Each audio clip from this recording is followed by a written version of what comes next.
Dostum qanday? Men do'stim bu. Kele do'stim uchrashib qo'yalım. Do'stim. Qanday do'stim? Men do'stim bu. Hech masala yo'q sizlargacha. Men Jezdaga aytdim, Jezda. Aytdim. Hurmatli prezidentimiz xizmatni o'ng'ay qilib berdi. Ayda otamiz bundan Xudo qalasa. Mende 4 служебный bo'lib qoldi. Bir jip, bir Li-9, bir tetiginde, bir Changan. 4'ü. Bu çında öyle salon bolup kaldı bu жерчи. Үлгүлүү болуп турду. Үлгүлүү неме болуп калды. Garaj, avtogaraj satılıp kettir dep balдар айтып атат. Автосалонго бериптир. Анан автосалон кылат экен жекешкелер деп мага кырын айтты. Ал мен учпай койдум мейлиңи. Эмне болуп сатылса, сатпай эле койбопсуз, бекеле болуп тур да, ошо ремонт болсо өзү иштейт элек. Мына саткан жокпуз. Эме депти магачы, автосалонго берип коюпсуз го, сатылып кетти, ооба дедим. Сатылып кетти, учпай койдум. Мына моонду оңдодук, мына көрдүңүзбү? Мына. Ооба. Бул жер мынакей üstünden suvagat bolчу. Krovлясы начар болчу, жаңы чатыр жаптык, жаңы чатыр болду. Бойта, бүтүн болбойт. Полный эмеге сыртка чыгып кетет. Мынакей жаңы машиналар бардыгы, масловый бардыгы. Ооба. Ооба. Мында жаңыладык. Мында подъемникти жаңыладык, эскирип калган экен. Движокторун жаңылап ремонттоп койдук. Ямалары полностью тоже мурда май болчу. Иштери май болчу, иштеп полный кафель басып жаңыладык мынакей. Бураты полный көрдүңүзбү? Мондай Чанган машинеден 15 штук келди. Бардыгы масло. Анан мореки Chevrolet bilati. Tracker Chevrolet'ten 6 штук белекке келди. Мамлекеттик бюджеттен бир дагы тыйын алган жокпуз. Ни одного тыйына. Бардыгы мынакей масло, бүт Чанган. Абдан мыкты машина экен. Анын. Жыргап эле калды шоферлорчу. Мынакей.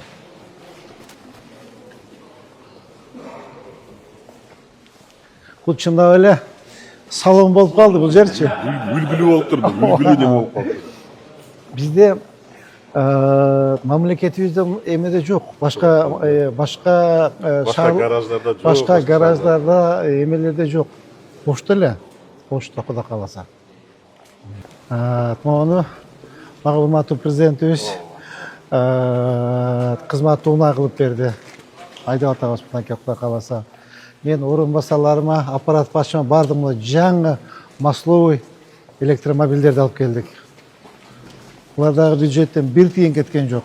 Ошол жеке ишкерлер, спонсорлор белек кылып, достор. Урматтуу Москва шаарындагы мекендештер, Умбем клиникасы төмөнкү кызматтарды сунуштайбыз. Педиатр, гинекология, стоматология, неврология, хирургия, кардиология, лор, УЗИ жана башка. Андан тышкары массаж жана бардык лабораториялык анализдер. Толук маалымат +7 925 103 22 77. Биздин дарек Москва шаары, метро Нахимовский проспект, Сивашская 7, корпус 2. Сиздин ден соолугуңуз биздин камкордук. Таныштар бары келип, эме жардам кылайлык, шаарга кол кабыш кылайлы, мен айтып, бизге ушундай техникалар абдан эскире жеткен, бергиле деп. И булар отдельно булардын эмеси бар. Зарядный устройство бар, булар эметет мынакей. Биринин стойканын жанына коюп кеткен, келип бич очередьке турбай өзү кимге коюп кетет. Бул бирок долго заряддайт да, 10 саат заряддайт. Кечинде сайып коет, эртеңге чейин толуп калат. А сырттагы 1 саатта толот. Так, мыналар отоплениени то жаңыладык. Көрдүңүзбү? Мына. Отопление жаңы, бул Кудай кааласа бүт баарын эметтик. Жакшы экен машиналар, ак жолдой болсун. Ишмекчи болсун, жакшылыктардан билсең.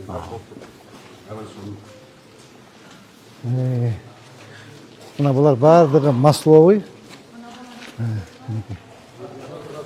Булардын Жанболот, сен жана айттым, сен как жетекчи катары машинелерди күндө көзөмөлдөйсүң.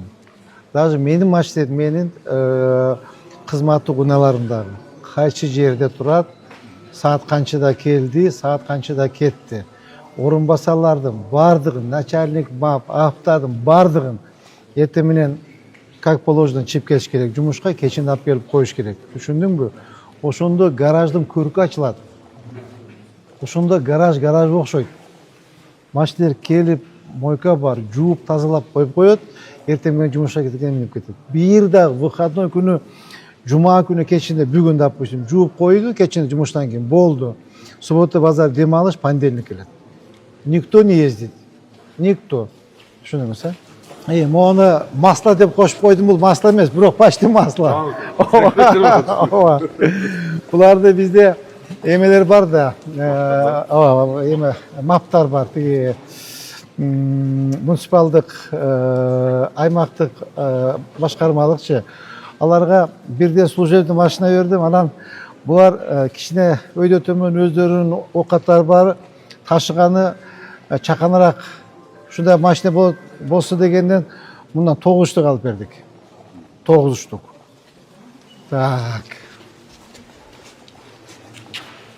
Мына биздин мурдагы эски техникалар ушулар болгон. Ооба.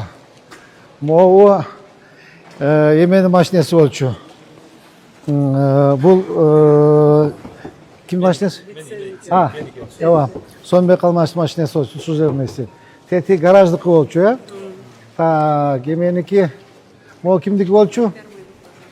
Бул эменики, Замирек башчысы болчу, Замирек баш машинеси болчу.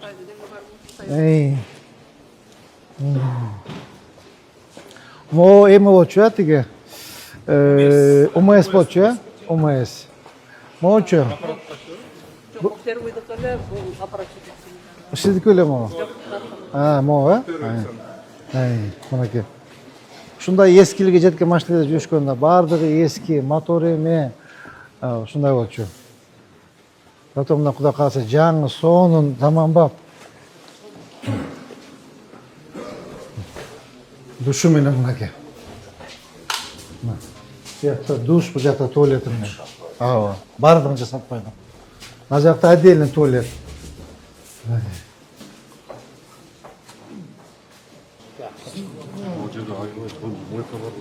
Мойка кылдык. Жанагындай мойка жууй турган аппараты менен. Отоплениясы менен мынакей. Абдан мына эместен. Ооба. İşlettiniz hele.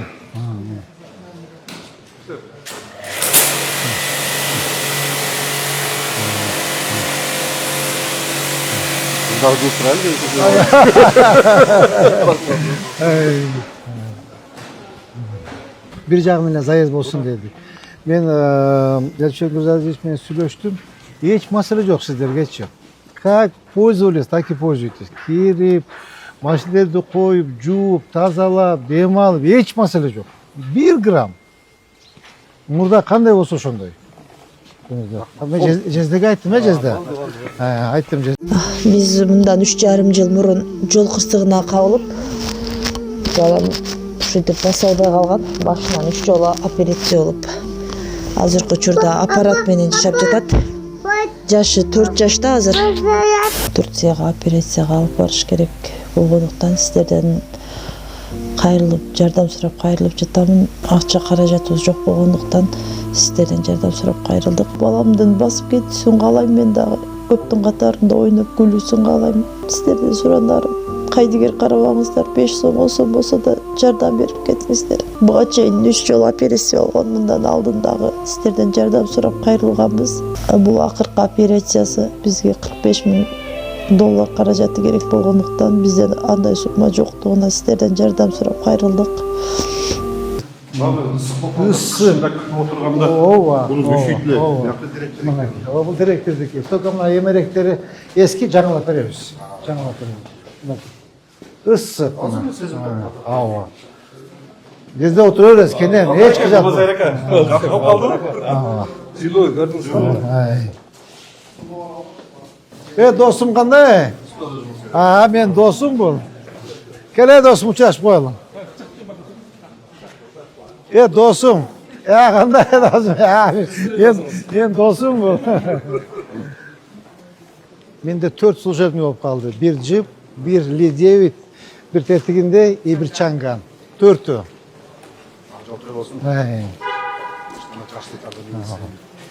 Мұның ішінде цехтер бар, склад бар. Мына токарный цехы бар. İçine koyduk onda, дөңгелектердің бардығын içine koyduk. Sizге чоң рахмет. Көп жашаң, оорубаң. Ушундай шаарыбыз өнүгүшкө чоң салым кошуп атасыз. Ишиңизге ийгилик, үй бүлө менен тынч болуң. Рахмат сизге. Кайс водитель мен. Siz de? Қайтты көп мінбеңіз. Болду. Только по делу. Түсіндіңіз, а? Түсіндім. По делу. Рахмат. Мінекей. Бұл приемный, бұл директордың кабинеті.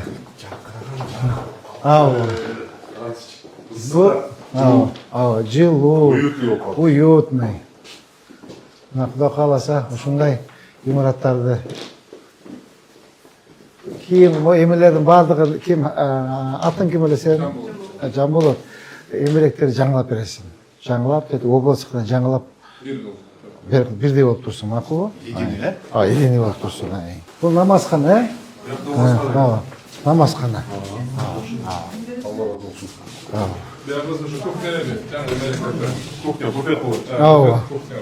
Кухня қыласың, шай-пай ішіп отырған. Жана мурда айтчылы ғой, қаяқтасың десе, Нұрзаманның үйінде депчі. Айты өресем. Келгенде жүдөчүлөр, мурунчу. Бек айлатканда, жолда жаман эми. Азыр эми жакшы шуптоо менен жол озон болуп калды. Кудай кааласа секе жактыларда. Бүгүн мына абдан бир сиздер күткөн күн, урматтуу автогараж жааматы. Ушул мезгилде мына сиздер 35-40 жыл күттүңүздөр. Мына кандай кооз, кандай татынакай, заманбап имарат болуп калды. Кирсең чыккың келбейт. Мен азыр кечөө келип, ушу ремонт жумуштарын текшерип кетейин деп келип, кирип ушунчалык суктанып чыккым келбей, тете кабинетте отурдум. Эмне деген керемет, эмне деген кооз, эмне деген заманбап мекеме түштү. Имарат болду. Бул биздин шаарыбыздын көркү болду. Урматтуу оштук бир туугандар. Кудай кааласа, сиздер менен бирдикте ушундай каралбай калган социальный объекттердин баардыгын кооздоп, Кудай кааласа, ушундай көркүнө чыгарабыз. Ушул автогаража кеткен каражат өзүбүздүн жергиликтүү бюджеттен каралды. 32 миллион сом. 32 миллион сом каржылап толук капитальный ремонтун өткөрдүк.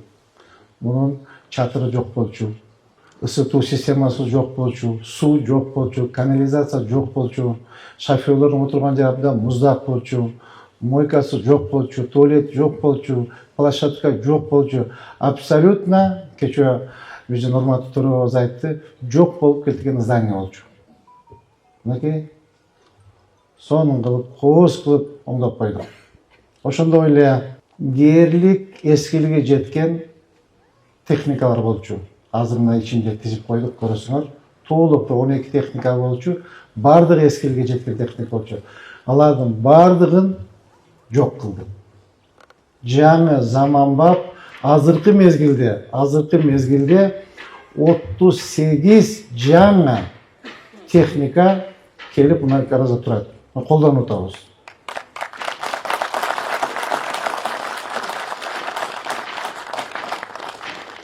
Азымдаки өзүңүздөр көп болосуздар. Ушул жаңы келген 38 техниканын бардыгы биздин жергиликтүү бюджеттен, мамлекеттик бюджеттен 1 тыйын, 1 копейка кеткен жок. Бардыгы бизге белек болуп келди. Урматтуу автогараж кызматкерлери, мына силерден Кудай кааласа жүзүңөрдө ушундай бир жылмаюу пайда болуп, сүйүнүп турасыздар, кубанып турасыздар. Ушул жакшылыкка имаратыңыздар силерге кызмат кылсын. Жалпы эле Ош жерибизге кызмат кылсын. Биздин урматтуу бир туугандар жанагы 7 электромобиль алганбыз да, ошого мынакей 2 жаңы мондай подзарядный устройстволорду алып келип койдук. Мундан сырткары ичинде да бар. Бул жерде жана балтырак болчудай болсо, бул жерде Бат-баттан зарядкалайт, эртет ичинде, кечинде койгондо сөзсүз зарядка сайып болсо түнү менен зарядталып калат. Ушул ремонтун баштаганда менин шоферым бар, Расул эке, абдан жакшы жигит. Мага айтып калды, Эмишбек Шурматович, бул эми кирип чыгып турат да күндө. Гараж, автогараж сатылып кетти деп балдар айтып атат. Автосалонго бериптир. Анан автосалон кылат экен жеке деп мага акырын айтты. Ал мен учпай койдум, мейлиңи учпай эле коеюнчу эмне керек экен да. Эмне болуп сатылса, сатпай эле койбопсуз, бекер болуптур да. Ушу ремонт болсо өзү иштейт элек деп унчуккан жокмун. Анан кече бүткөндөн кийин айттым, астаке бул өзүбүздүн мекеме сатылбайт. Кантип сатылат? Биз баардык сатылган имараттардын баарын алып атсак, кайтып биз өзүбүзгө керек имараттар деп тамашалаш айттым. Мынакей бул автогараж эмес эле, мынакей татынакай кооз заманбап автосалон болуп калды. Биз мэриянын 1 квадрат, 1 чарчы метр жерин, бир дагы имаратын эч кимге бербейбиз. Кудай кааласа, туура эмес менчиктештирилип кеткен имараттардын баардыгын алып, мектептер өткөн, больницалар өткөн, соц объекттер, сад бала бакчалары өткөн, ушундай соц объекттер өткөн, баардыгын кайтарып алып, Кудай кааласа, мэриянын балансына өткөрөбүз. Баардыгы Кудай кааласа жаңы заманбап имарат, жаңы заманбап техника, жаңы жетекчи келди, эмтек иштеш керек. Кут болсун. Ошол биздин ошол имаратыбыз шаардыктарга кызмат кылсын. Биздин шоферлорго суббота, базар күнү дем алыш. Иштетпейсиңер. Суббота, базар күнү өзүңөр жеке менчик машина менен жүрөсүңөр. Түшүнүңөр, жеке менчик машина менен. Андан сырткары, Кудай кааласа, урматтуу музей шоферлорубуз отурат. Жаңы жылдын 1-январдан баштап сөзсүз түрдө силердин айлыгыңыздарды көтөрүп беребиз. Кудай кааласа, силердин айлыгыңар 30-35 миң сомдон кем болбойт. Түшүндүңөрбү? Анда эмесе, ушул биздин автогаражыбыз ак жолтой болсун, көп жылдарга кызмат кылсын. Биз сыймыктанган биздин Ош шаарыбыздын, Ош мэриянын визитный карточка болсун. Кайсы жерде турасы десе мен автогараждамын деп чакыргыла эмичи? Макулбу?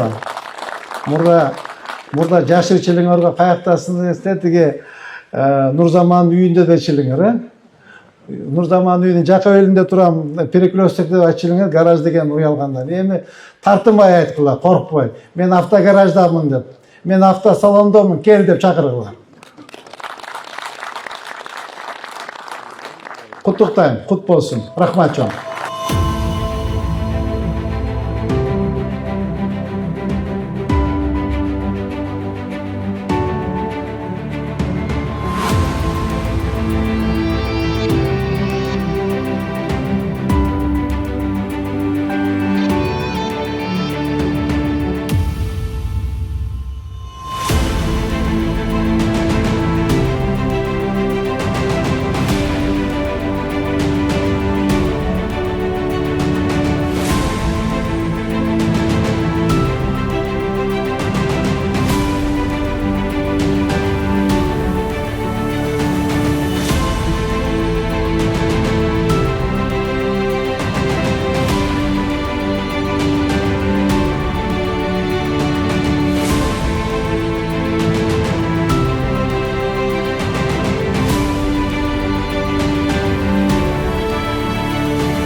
шаардык мэриянын өзүнүн гаражы жок болгон. Могу шоферлор, жетекчилер жакшы билет. Бул гараж биздики эмес болчу. Бул жерде биз арендада, башкача айтканда арендатор болуп, ошол жерге кирип алып, эптеп бир чекесинде кыйшайып жашаган жер болгон. Туурабы? Шаар күнү болуп атканда бардык шаардын мэрлери, төрагалары шаарга чогулду. Анан ошол жерде сурап атат. Силердин ишиңер тез кетип атат, жакшы кетип атат, бардыңар иш болуп жүрө берет экенсиңер иш деп. Шаар мэри келгенде мурун деле бизде ошондой болчу. Эсиңиздерде болсо, Лебедь, Щука, Рак болчу, Басня болчу. Бардыгыбыз бардык жакка тартат болчу. Иш жүрбөйт болчу. Келгенде Жешилович бир нерсени айтты эле. Бардыгыбыз биригип алып туруп шаарга бир кызмат кылбайлыбы, багытыбызды түзөбөйлүбү деп. Мына бүгүнкү күндө укук коргоо органдары, шаар жетекчилери, шаардык депутаттар бардыгыбыз бир багытты кармап, бир багытка иштеп алып бардык эле. Бүгүнкү күндө результатын көрүп атабыз. Жаркыраган жаңы имараттын ачылышы менен, жаңы ушул автогараждын ачылышы менен өзүм атынан ыйгарымыктуу өкүл Жантаев Элчебек Нуржадиевичтин атынан дагы ыраазычылык билдирип куттуктап койгум келет. Азыр мына видеодо бардыгыбыз көрдүк, мурдагы абалы кандай болгон. Азыркы мындай аябай жакшынакай, ыңгайлуу, заманбап биздин мына бүт ушул айдоочуларга сонун шарт түзүп берген үчүн Жеңишбек Шермабаевич сизге ыраазычылык билдиребиз. Кирип буга чейин дагы мына ичин кирип көрдүк, аябай көз кубанат кирсек.